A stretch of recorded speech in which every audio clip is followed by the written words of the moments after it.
Welcome to the More Perfect Union, a podcast about the joy we get from American politics, or as we like to call it, real debate without the hate. Hi there, I'm DJ McGuire, a conservative Democrat from Suffolk, Virginia. I'm Helena Henry, an evangelical conservative from Colleyville, Texas. I'm Kevin Kelton, a liberal Democrat, today recording from beautiful Mendocino, California. I'm Molly Malloy Cooper, a conservative, capitalist Catholic from Columbus, Ohio.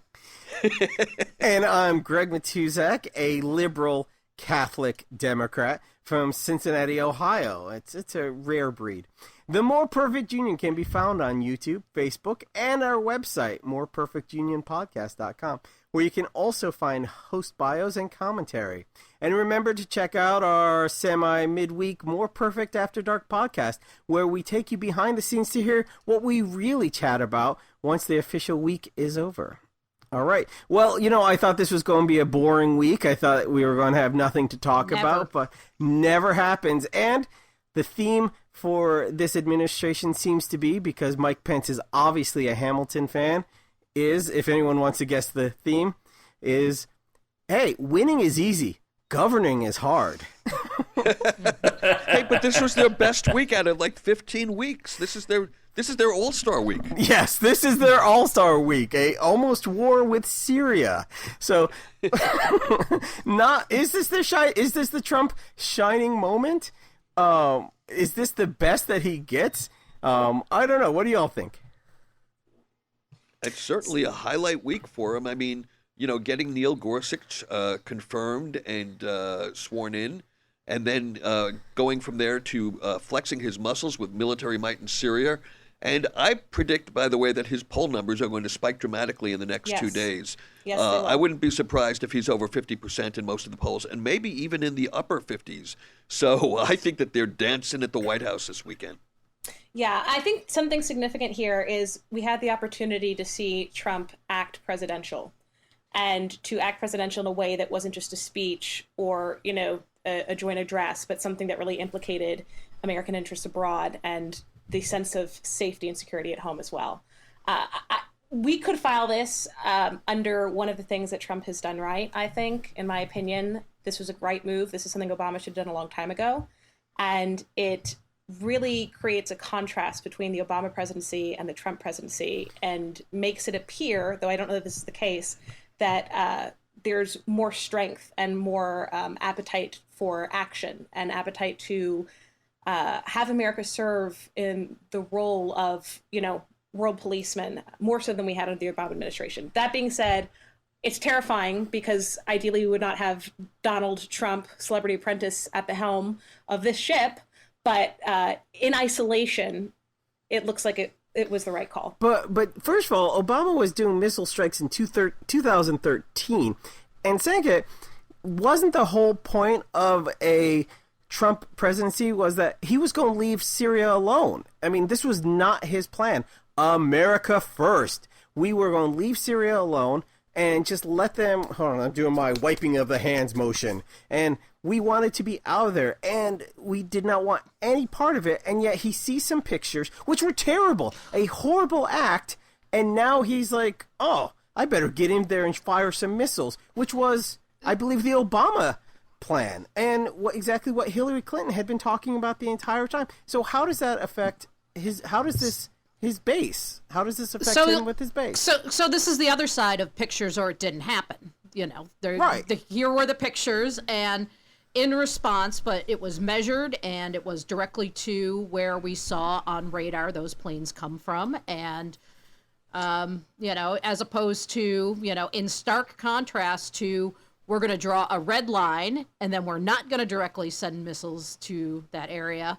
And then we're going to do the diplomatic efforts where we send out, Susan Rice and John Kerry, who then, assure us that these weapons have been taken care of, and then the weapons clearly were not taken care of. Well, first of all, let me just jump in and point out that when Greg says this is what Obama wanted to do, actually Obama proposed a much more assertive and aggressive strike against Syria in 2013 that would have lasted 4 days and hit several different airfields. Now, he was stopped by Congress. He did what it. Why are you laughing, DJ? Okay, we'll get to that in a minute. I'd like to get laughter. Hey, listen, I'll take laughs wherever I Yeah, I can was get going to say.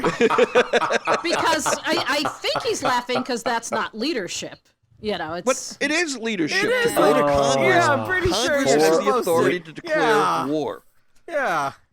And by the way, when he did act, everybody jumped on him. They blamed him for Libya.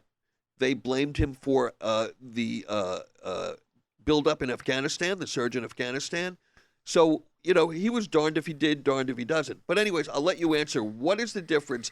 You had a president who was ready to do it, and Congress would not give him the authority. I got to say, Donald Trump probably did the right thing this week in what he did. But I think to compare that to Obama and say that Obama was somehow weak or feckless is unfair. But I'd like to hear from the conservatives of what they think. Or at least DJ, since he's Or at least since he's apparently the me. peanut gallery over Apparently here. my laughter has forced me to respond. Okay. Okay. There's a lot of things here. First of all, I will start with Trump and work backwards. Anything Seeing as that's how he usually works. Right. Yeah, right. Anything that is not part of a broader strategy to remove the Ba'athist regime of Bashar Assad is a waste. And from what I have seen in the reaction out of the Trump administration on this, for the most part, this was a waste. Essentially, the message we sent to Bashar Assad was, please stay off the front pages and stick to barrel bombs and strafing fire to murder your own people. Okay, thanks, bye. I can't accept that. No one should accept that. Bashar Assad and his regime is the problem. Donald Trump doesn't seem to understand that. Barack Obama, for the most part, didn't seem to understand that. Going back to what Barack Obama asked Congress to authorize in 2013, I have to admit it was remarkable. Half the Republican Party, including myself, because I was a Republican at the time, bashed it for being far too weak and far too feckless in terms of what he wanted to do. And the other half followed Ron Paul in bashing him because, one, he was Obama, and two, he wanted to do something abroad, which, of course, the Paulistinians don't want America to do ever. In fact, however, the only vote actually held in Congress on the president's authorization was in the Senate Foreign Relations Committee, which actually passed it, after being heavily amended by John McCain to make it tougher, to the Senate floor. There was no vote on the Senate floor. There was no vote on the House floor. What actually sunk this was the British House of Commons rejecting David Cameron's request to join us in an airstrike. Yes. That is what sucked the political capital out of the room, and that's what moved the Obama administration toward negotiation. Yeah. However, Barack Obama, let's actually look at what Barack Obama did when Congress rejected things that he actually wanted, like immigration reform or like ending the sequester. He bashed Congress about that for years. On immigration reform, he actually attempted to carve out his own version of immigration reform and defend it in the courts. He did no such thing regarding Syria. He took ownership of the lack of response in Syria. He took ownership of the lack of intervention in Syria, and he defended the lack of intervention in Syria, most famously in that horrifying interview with Jeffrey Goldberg in The Atlantic, as the cool and detached and intellectual thing to do. When Congress essentially stumbled around and didn't give him the authorization he wanted, he didn't blame them for it. He took credit for what Congress refused to give him. It was an entirely different reaction from when Congress rejected things that he actually wanted, such as the aforementioned immigration reform example. So Barack Obama did not cover himself in glory on Syria at all. I don't think Donald Trump really is covering himself in glory on Syria, because all he is saying is chemical weapons are bad, conventional weapons are okay, and I won't notice that. The problem is Bashar Assad and his Ba'athist regime. It has to go. And if that's not our policy, then our policy is a waste of time. Period. End of paragraph. Last page in the book. Oh, don't end the book there. I want to know yeah, how the whole war ends. I'm sure the butler did it. So I think DJ highlighted something important, which 100 important things, but two that I think we should expand upon a little bit. The first was the extent to which Obama looked for international cooperation and international approval to really intervene in Syria, and that's the Cameron vote that DJ referred to. And obviously, we're not seeing Trump consult with Congress. Better yet, other countries in determining if they have the will to get in on this. So that's a major difference.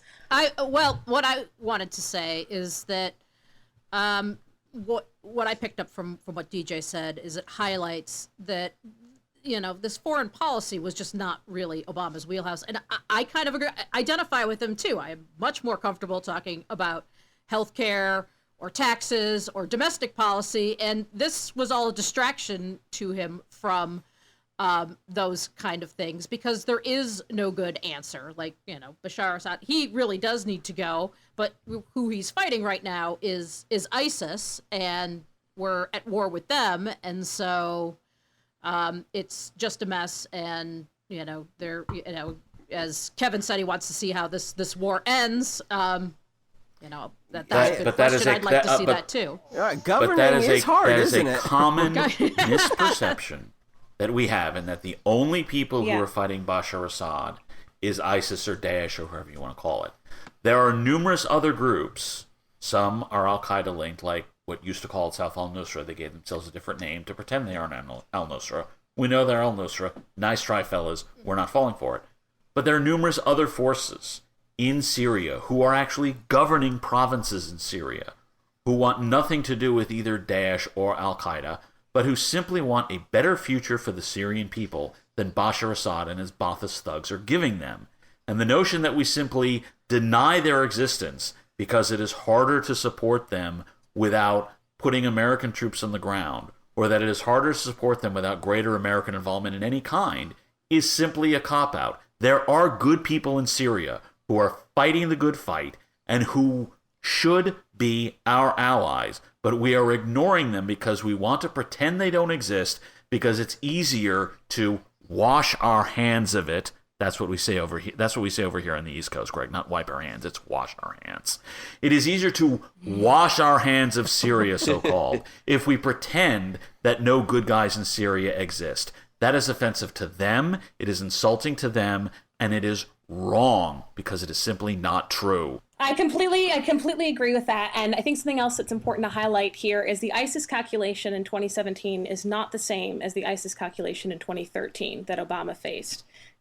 Since then, one of the significant things that has happened is the city that was central to the ISIS caliphate narrative the fight over that territory did not play out as expected. So part of the appeal of ISIS was this prophecy that there's a particular city, I can't remember the name of it now, where DJ might know, where the Roman Empire here, the Americans would meet with ISIS warriors, ISIS would prevail, and that city and that territory would become part of the caliphate. I think it was Nashville. Maybe, along with Connie Britton on that show, yeah. And they lost it. And after they lost it, it created some divisions within ISIS. You're seeing the rise of some factions because there's a debate about what does it mean? What does it mean about the caliphate? What does it mean about the manifest destiny view that the group had previously taken? And the 2017 analysis should consider the fact that those divisions create the opportunity and the space for other groups to come in, as DJ is talking about, and also create an opportunity for us to look at ISIS differently in the region. Well, two things that strike me is one, that, there are good people and there are people not ISIS that he is fighting against. And, while I agree that is absolutely what needs to be done, that also sounds very much like nation building, which is anathema, now to a lot of people. And secondly, of course, Putin and Assad have just made it infinitely more complicated. Here's the question I'd like to ask everyone. Okay, so I think I'm hearing, a general agreement that something needed to be done. DJ comes at it from a unique perspective of that. I think you're saying more should have been done sooner. Yes, I am the last neoconservative on earth. That's not unique. I mean, and we're the last three people who want to see America liberate Syria. I'm just trying to... Now, I think it's going to be complicated. I think we're going to have to do it in piecemeal. We start with the East first, because the Syrian regime does not have a presence there. The Russians don't have a presence there. I'd rather not start World War III. Right. So I'm willing to defer it, say liberate Eastern Syria first, build that, and yes, I'm fine with nation building. We did it in Germany and Italy, and I don't remember anybody complaining in the 1940s about that. Oh, I did. So build it in eastern Syria. Of course you did, Kevin. So build it in eastern Kevin Syria. would remember that. Yes, you complained. You complained about it from your I was crib. on SNL at the time. Yeah, of course you were. There's an important difference between nation building in Germany and Italy in the 1940s and nation building in the Middle East today. The most significant of which is how the borders are drawn. So in Italy and Germany and Japan, you have groups of people that are geographically divided and they're homogenous for the most part within their country. Whereas in the Middle East, you have lines that were drawn mostly by European powers based on European interests that put Sunni, Shiite, Kurdish, etc. populations all together in ways that didn't necessarily make sense. So when you try to nation build in a place that has so much division and differences between the types of people there, you're going to have power vacuums and dissent and constant conflict. Okay. So that was nation building post World War One. Right. Exactly. Excuse me a moment. Helena, I'm going to now pick on you because you're younger than I am. Are you really by a lot? Yeah, thank you for reminding us all.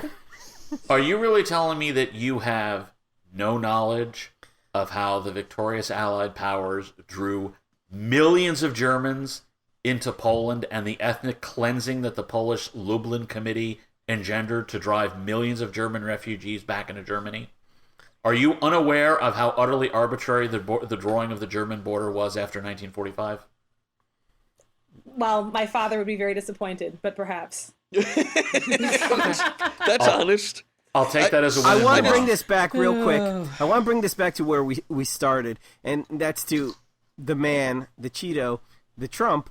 And there was a good article, and I know this is going to shock DJ when I say this, by Jonah Goldberg, because he doesn't think that I read Jonah Goldberg.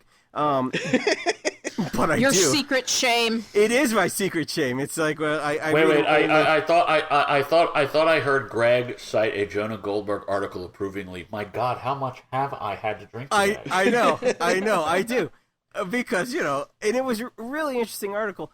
But the point of the article was about Syria and the fact that he shifted on his long-held belief, America first, and almost like overnight. And then the aspect, and I think this is something we should think about, is if he shifted that quickly, and it was a tragedy, it was something that we all should think about, and it was something I agree with, but what other policies will he shift that quickly? And was it a question of this one event that caused him to shift? Did he know something that we didn't? Or is he just that fickle? Is he just on the move? And will he shift on other policies? And have we seen him just at the moment say, I think this is what people want me to do to seem presidential, so I'm going to do it. Or, and we're going to talk about this later, is it because a certain former editor, blah, blah, blah, might be on the outs who has been talking about America first through his ear? So that's something to think about. So once again, I'm going to plug Jonah Goldberg. First of all, if there's a Trump doctrine now, it's whatever feels good, because he clearly, And by the way, I want to make this clear. Are you saying he's a 14-year-old teenage boy? So you're saying that the Trump doctrine is, if it feels good, do it? Listen, He didn't just shift from campaign rhetoric until April 4th of 2017. He shifted within 4 days. The Thursday or Friday before the sarin gas strike, Rex Tillerson was out there saying, we think that the Syrian people are the ones who are going to decide the ultimate fate of Bashar al-Assad. Right. And, to go a week later to decide that, yes, regime change is still the official policy of the United States, which it was under the Obama administration, and which I believe it was going back to the Bush administration. I know you guys will correct me if I'm wrong on that. But for him to shift like that literally overnight or over 2 nights, just tells me that this is not a president with any core other than whatever seems right at the moment. Now, by the way, I think he probably made the right call on this. I think that the United States did have to do something. And frankly, I think that a lot of the things that they did last week, including the scope of the attack, the swiftness of the response. There's a lot to commend there. But there's one thing that happened that bothers me, and I think it probably bothers everyone. To avoid killing Russians, the administration decided that we had to tip off the Russians in advance of the strike, which of course meant we were tipping off Assad, which allowed him to move his fighter jets into hardened hangars. And then apparently they didn't even hit the airways, the runways. They just hit some assets on the air. They hit the hangars. So what that means is we took out a couple of hangars that may have had, some military assets in them. Assad had his fighter jets on the runway the next day, and they were using that airbase to launch strikes within a day or two. So, was this just a show of force without any real teeth? And, did we accomplish anything in the big picture? And the answer to your questions are yes, it was a show of force without any teeth, and no, it didn't accomplish anything in the big picture, because what we essentially did was, as I said, we sent a message that we would rather he use conventional weapons rather than chemical weapons because it keeps them off the front page. I am almost certain that the message has been received and that Bashar Assad will now move on and make sure he uses chlorine gas, which is harder to pinpoint, or various other conventional weapons. Or barrel bombs. The fact of the matter is, or barrel bombs and gun strafing. The fact of the matter is, Kevin, you are right. Donald Trump is a one-man mob. All right, he basically he is his own Zeitgeist, which is its own danger if you're caught in the eye of the hurricane. But the fact of the matter is, in terms of actually changing the long-term future for Syria, nothing has been done. All he did was fire a bunch of missiles as a way of complaining about a chemical weapons attack. Nothing else has actually changed on the ground. And that's the problem, and that's why I'm not happy with it. All he did was essentially waste 59 Tomahawk cruise missiles to send a message to Bashar Assad that could have been done with a phone call or something. Because he doesn't really want the regime to go. He doesn't want the regime to go, and that's the problem. I'm sorry, I'm going to borrow from the gun control debate. Chemical weapons don't kill people, tyrants kill people. If you're not willing to get rid of the tyrant, then nothing you do is worth it, period. I think there's one thing we have to note about Russia, since Kevin brought it up real quick. I don't think it's problematic that Trump tipped off Russia. I think he needed to tip off Russia. And I could be wrong here. I think that's something that any president would probably do. And it sort of upsets me to see the media harp on that, because Trump does enough that's terrible. And, generally I don't want to give him the benefit of the doubt for anything.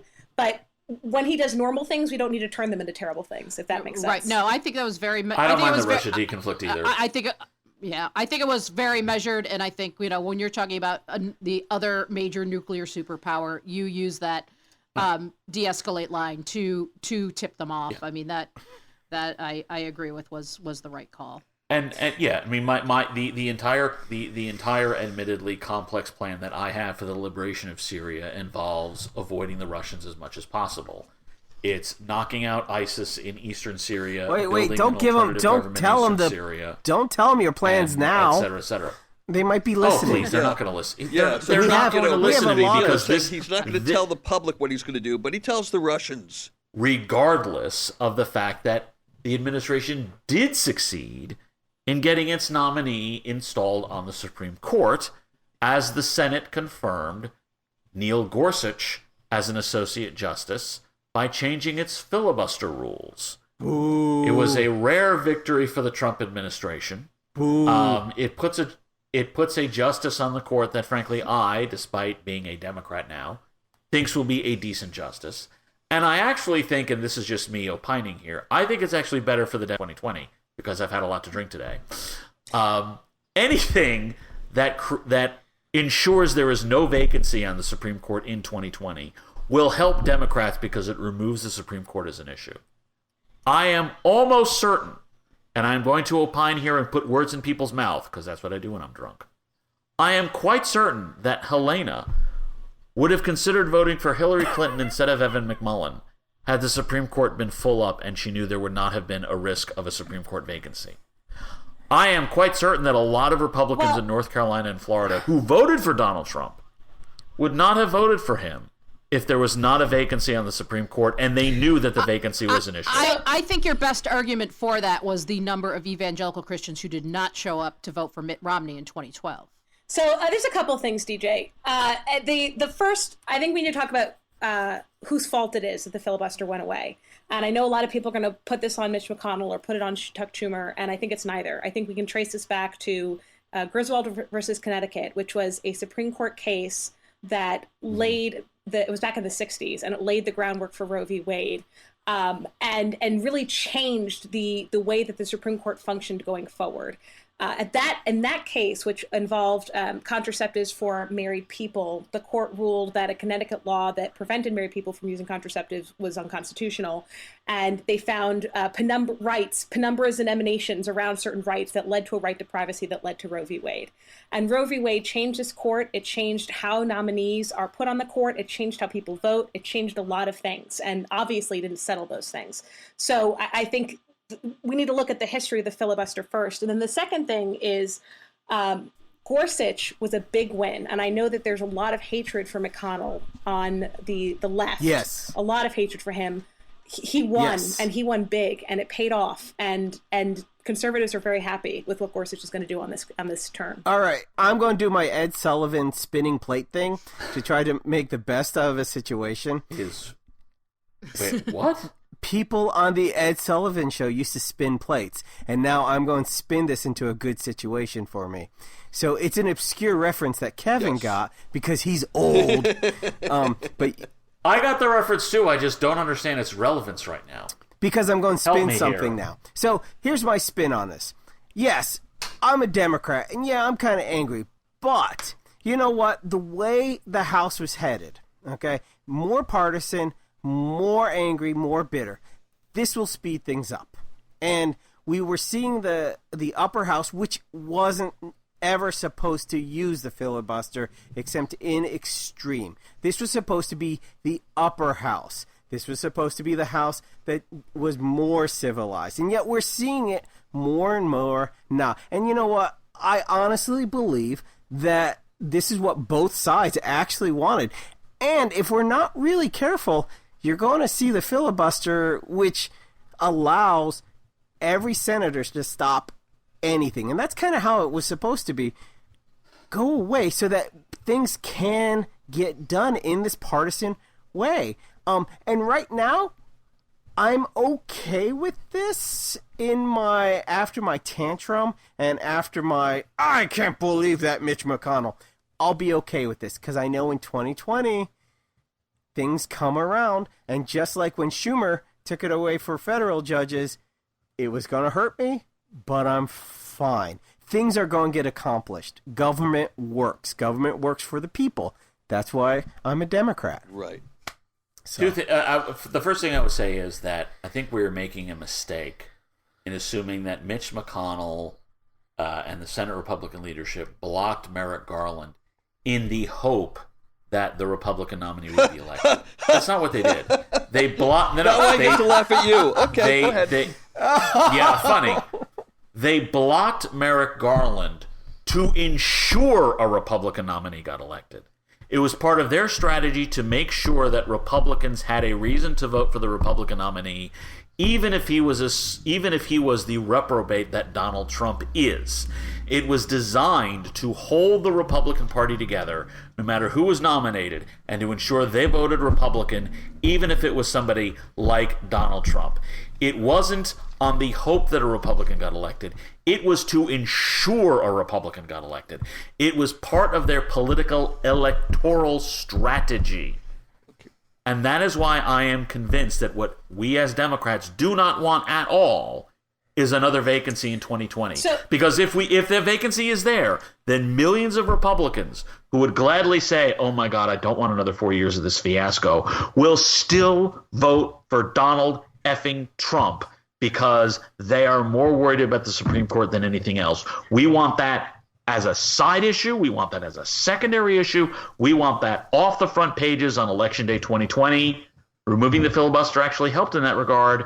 I'm fine with it because of that. And a couple things. One, you can blame activist judges and this living constitution model for that.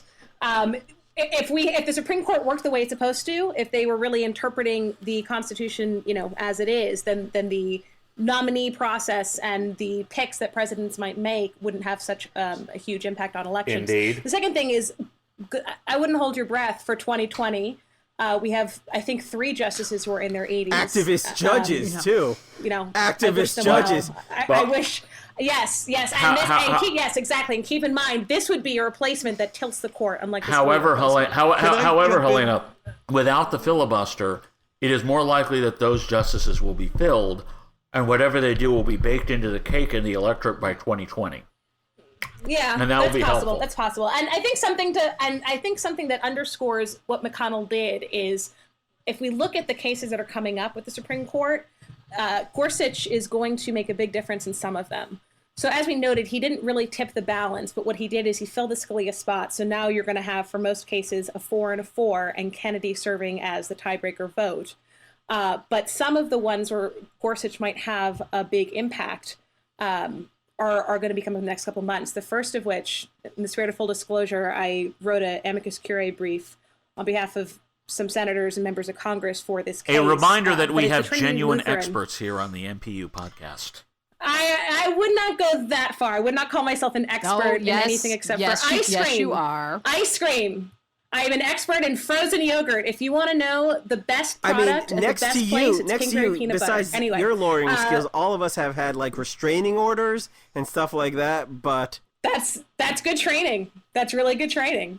Well, anyway, so the Trinity Lutheran case is a really fascinating one for people on the right, and a very important one. Essentially, Missouri had a program where they were giving public money to schools, to preschools, to, of all things, change the ground at playgrounds from gravel or whatever it might be to rubber to make it safer for kids. The Missouri Constitution, though, prohibits public money being given to any religious institutions. And Trinity Lutheran, the case is essentially about whether this violates the First Amendment and whether it also creates an equal protection issue. And when we look at what Gorsuch did with the Hobby Lobby case and the Little Sisters case, which were also religious liberties matters, Little Sisters of the Poor. Good reason to think. Little Sisters of the Poor. We have plenty of Catholics here on this podcast who know the full name of the Little Sisters of the Poor. Home. I'm not a Catholic, so not my wheelhouse. Those cases suggest that Gorsuch is going to rule in favor of the church here, and then I guess there's a couple of others that are coming up that are big. One is or 2 of them actually are the types of cases where you're going to see differences between Scalia and Gorsuch. We have some Sixth Amendment cases coming up about right to counsel and ineffective assistance of counsel, and these involve defendants that are unsympathetic, to say the least. People who, killed 15-year-olds, one of them did as a teenager, another killed a grandmother and a 5-year-old in a drive-by. Scalia was a very pro-defendant justice, and Gorsuch, there's reason to believe he will not come down that way. So those cases are going to be a place where you see a difference. And then the last 2 big ones are, we have some same-sex wedding, Baker issues coming up, and gun rights. There's a case looking to have the right to bear arms be established to include when a person goes outside of the house as a follow-up to the 2008 Heller decision. So this is where McConnell's gamble really pays off in a big way. Yeah, if you've ever been hit by a nun with a ruler, you'll remember their full names, of their house. So, it's Little Sisters of the Poor, so I'm going to say that. I just want to say that I think it's great that there's a equal protection case that involves rubberized playgrounds, I don't think you could also get more secular purpose for funds than rubberizing a playground, as well as protecting kids from, getting their head bashed in when they fall off the jungle gym, but... So, on that note, Kevin, why don't you take us home? I'd be happy to, as I find it.